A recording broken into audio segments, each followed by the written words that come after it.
Hey guys, how you doing? I'm going to do a quick update on the 1/16 scale Firebird Trans Am build the kit that was gifted us by Terry Toon, Support Models, and we'll show you that. But real quick, I wanted to kind of pop in and went to a show this weekend and had a let me look at blinds and had a good time. And little Jimmy was there, and I met a couple of new people who are now subscribers to my channel.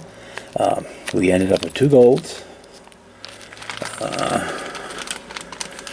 1 silver, and 3 bronzes at the show. So we had a good day hardware-wise. You know, that stuff just goes in a drawer and never be seen again.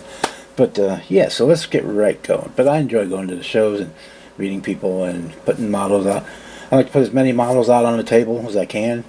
I don't care if they're perfect or not. I mean, if I was worried about building a perfect model to take to a show, then I'm not going to have a good time. Anyway, so we'll chop right into the... Let's get this out of the way. We'll talk about that in the end, maybe a little bit. The Firebird, we got...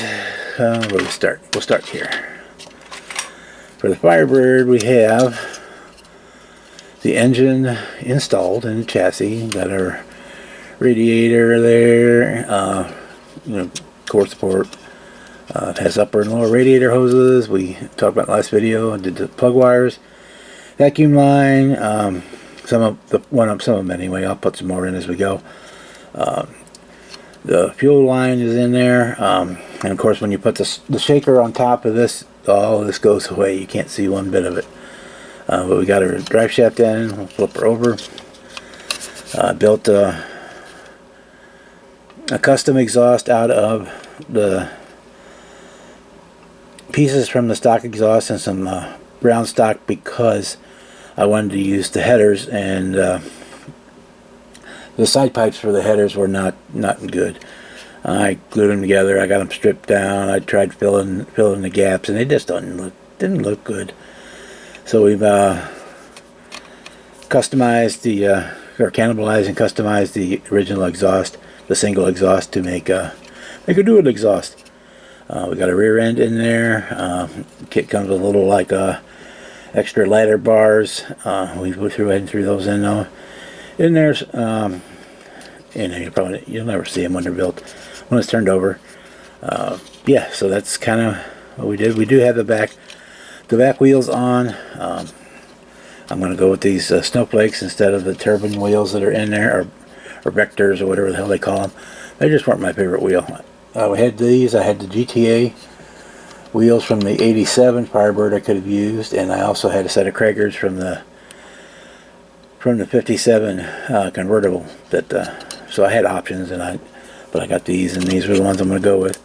So we got that is basically done. I don't have the front wheels on yet, because they will stay on by themselves. They fall off. They have to be glued, and in case I have to make a height adjustment if I'm not happy with the ride height or stuff. I don't want to put that on until the very end, so I can make sure I have the sitting level and the ride height and all that stuff is good. Working on the interior.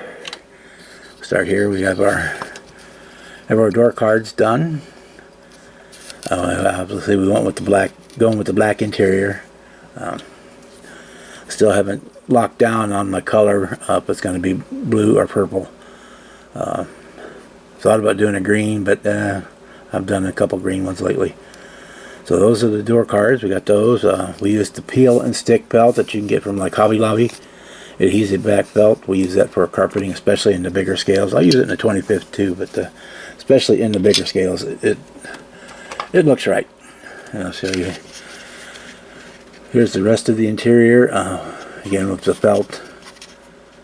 It's nice because you can cut it as you need it, and then stick it down. It'll stretch a little bit, so you can kind of, if you don't have it cut exactly right, you can make it fit. I've got a 4-speed shifter in there. Even though the pedals are showing automatic, it comes with the standard. There's no clutch pedal, but it comes with the... Oh, actually, take it back. There's a clutch pedal. I was thinking it's not missing. There's an emergency brake pedal is what's missing. So yeah, we got that. We went with what they call their custom seats with the high back buckets. They got the speakers and the headrest and all that crud. Yeah, so that's our interior so far. Except, well, here's the dash too. Here it is. We got the dash done. We used aftermarket gauges for it. I'll throw a still picture up so you can see it better, because I don't think we can get in there real well.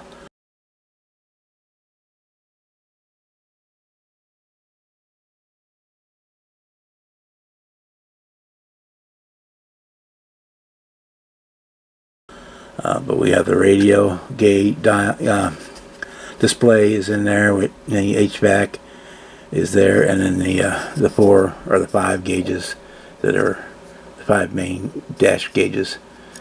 But like I say, I'll put a better picture in there so you can see that, because right now you can't really. If I get in close enough to see it, it kind of doesn't want. We're kind of getting in there a little bit. I guess it doesn't really want to focus that well in that close, but I got a picture of it.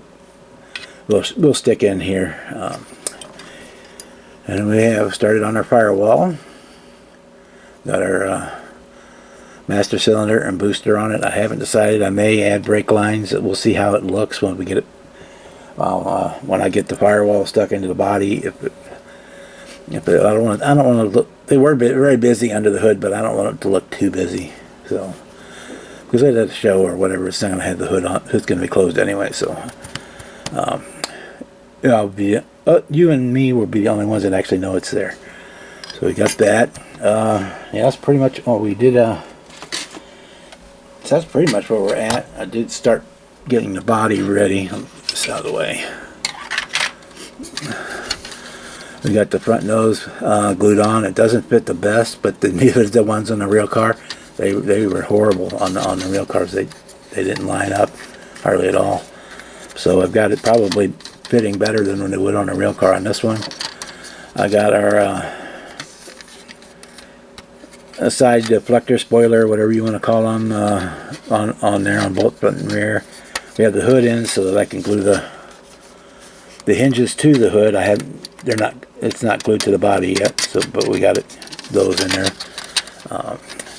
Yeah, we got the wing on the back, spoiler, and yeah, that's kind of where we're at on it. I can't put the rear bumper on. It's over here. We can't put this one on until after the body, until after the chassis is in the body. So I could, but I'd have to do some surgery on the chassis to get it to be able to stick it into the body after that's on, and always half time I pop the glue seam on it anyway, because you got to spread the body to get the corners of the chassis to go in. So that's where we're at on the Firebird. I said I have not locked in. Oh, I said in the last video I would show you the decals I got from Second Chance Redlines. So let's do that.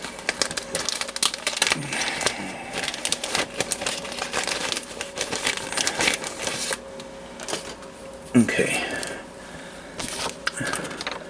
The decals in the kit you get are the ones for the anniversary edition.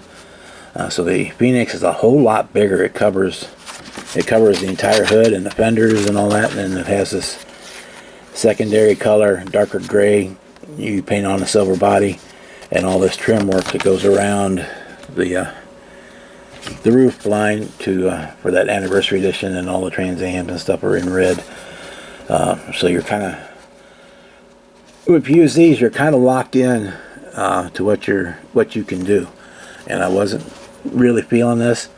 I may still use it. If I do, I'm going to go back in and I'm going to cut all this dark gray out and eliminate that, because I don't really want to use all this striping.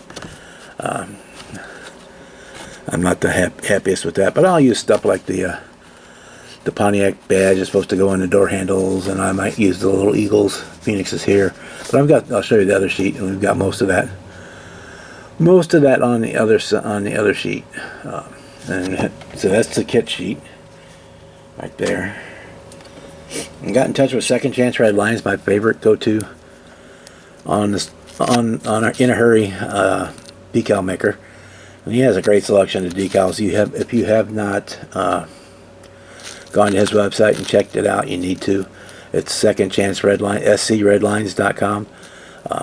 He specializes in stuff for restoring Hot Wheels and Matchbox type cars, but once he does the artwork for those, he will rescale it to whatever scale you want.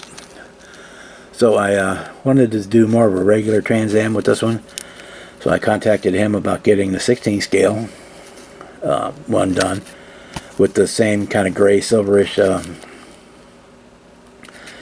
bird, but then I do get the black Trans Ams and the Phoenixes down there for the B pillar and all that good stuff. So this is probably what we're going to use, and say we're either going to do a real nice dark metallic blue, or I've got the this nail polish, LA Colors nail polish, which has got a little bit of gold flake in it, but they're real nice small metallic to it, so it won't look out of scale. Or I may actually just go ahead and keep with the silver, but the silver might not, blend in. This might blend in too much with the silver.